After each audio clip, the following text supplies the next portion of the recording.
Когато през 2005 година стартирахме дейността си в България, си обещахме няколко неща. Да модернизираме мрежата и да внедряваме нови технологии, да осигуряваме качествено клиентско обслужване и да насърчаваме развитието на нашите сътрудници.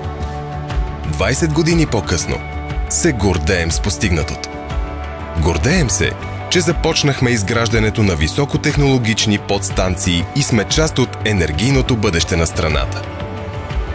Намалихме чувствително случаите на непланирани прекъсвания по мрежата и повече от двойно технологичния разход. Подменихме над 1 300 000 електромера с дистанционни отчитащи устройства, за да осигурим точност и коректност на всеки клиент. Гордеем се, че управляваме разпределителната мрежа в Югоизточна България чрез най-новия и модерен диспетчерски център, така че и в най-отдалечените места да има светлина и топлина. Погрижихме се да сме достъпни навсякъде и по всяко време, чрез телефонен център и мрежа от EVN офиси. Дигитализирахме вътрешните ни процеси, както и заявяването на услуги, така обслужването ни е по-качествено и по-ефективно от всякога. Гордеем се, че сме водещ търговец на свободния пазар на електроенергия и подкрепяме бизнеса в неговия растеж. Гордеем се, че устойчивото развитие е в сърцето на всяко наше решение. Превърнахме се в ключов фактор за интеграцията на ВЕИ централи към мрежата в най-слънчевата част от България.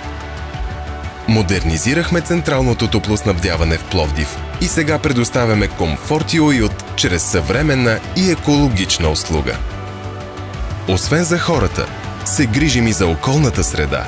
Влагаме енергия и любов в дългосрочните ни проекти за опазване на биоразнообразието.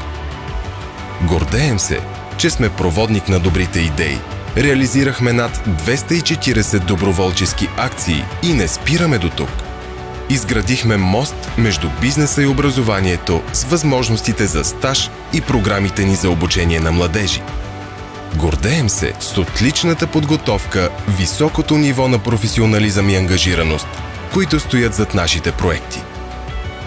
Гордеем се с всеки един човек, който е част от екипа на EVN. Това сме ние днес. EVN. Светлина, топлина, живот.